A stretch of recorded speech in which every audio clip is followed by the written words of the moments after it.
കഴിഞ്ഞാൽ നമ്മൾ സാധാരണ ഫിഷിങ് അതുപോലെ തന്നെ ബ്രൂട്ട് ഫോഴ്സിങ് അതാണ് നമ്മൾ നോർമലി ചെയ്യാറ്. അപ്പോൾ ഇപ്പോൾ ഞാനൊരു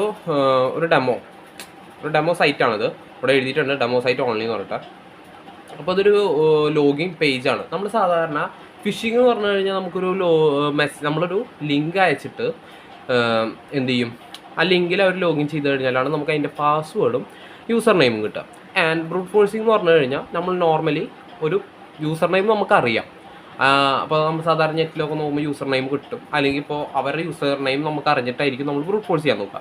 അപ്പോൾ ബ്രൂട്ട് ഫോഴ്സ് ചെയ്യുമ്പോഴും അതിൽ ലക്ക് ഉണ്ടെങ്കിൽ മാത്രമാണ് നമുക്കത് കിട്ടാനുള്ള ചാൻസ് കൂടുതലുള്ളൂ.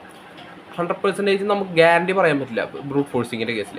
പക്ഷേ ഈ SQL ഇഞ്ചക്ഷൻ എന്ന് പറഞ്ഞു കഴിഞ്ഞാൽ നോർമലി നമ്മൾ എന്ത് ചെയ്യുകയാണെന്ന് വെച്ച് കഴിഞ്ഞാൽ ഒരു SQL കോഡ് നമ്മളൊന്ന് കൊടുക്കുകയാണ്, ഒരു അറ്റാച്ച് ചെയ്യുകയാണ്.